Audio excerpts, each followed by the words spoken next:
ఓం నమో వెంకటేశాయ.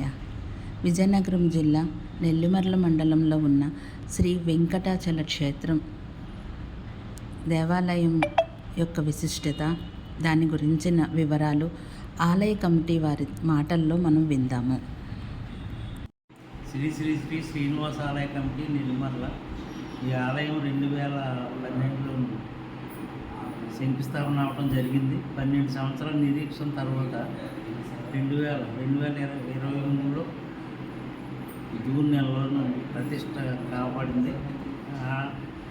ఈ శంకుస్థాపన అయిన దగ్గర నుంచి కూడా స్వామివారు పటం పెట్టి ఉదయం సాయంత్రం కూడా స్వామివారికి ఉదయం సాయంత్రం దీపారాధన, నైవేద్య వితరణ అంతా చేయడం జరిగింది. 12 సంవత్సరాలు నిరీక్షణ తర్వాత 13వ సంవత్సరంలో ఈ ఆలయం ప్రతిష్ఠ చేయడం జరిగింది. 2023 24లోనూ మొదటి వార్షికోత్సవం చేస్తున్నాం.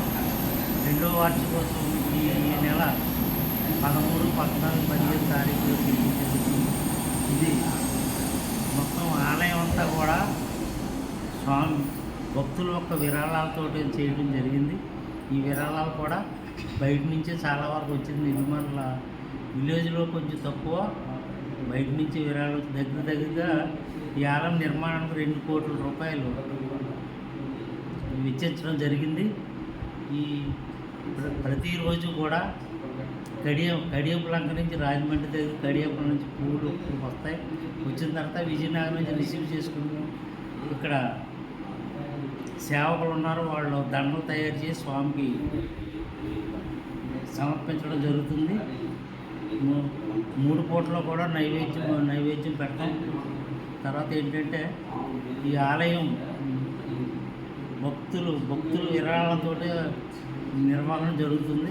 ఎలాగంటే గోవిందనామాలని 108 మందికి మేము అవకాశం కల్పించాం. అందులో రాజపోషకులు అంటూ 5,000 ప్రతి నెల 5,000 రూపాయలు ఎవరిస్తారంటే వాళ్ళు మహారాజు పోషకులు. 3,000 రూపాయలు ప్రతి నెల ఎవరిస్తారంటే రాజపోషకులు. అలాగే 2,000 నుంచి 1,000 రూపాయలు తక్కువ కాకుండా ఇచ్చిన వాళ్ళు పోషకులు. అలాగే 108 మందికి అవకాశం కల్పించి ఆ వచ్చిన విరాళాలతోటి ఈ ఆలయం నడుస్తుంది.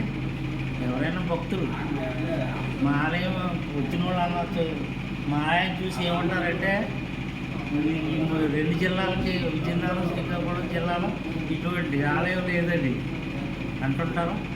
మాకు చాలా ఆ విషయం విని చాలా సంతోషంగా ఉంటుంది. మేమందరం కూడా కమిటీగా ఏర్పడి 11 మంది కమిటీగా ఏర్పడి రాజకీయ జోక్యం లేకుండా, రాజకీయ నాయకులు జోక్యం లేకుండా మేమందరం ఈ ఆలయం ఈ విధంగా నిర్వహించడం జరుగుతుంది. ఓం నమో వెంకటేశాయ.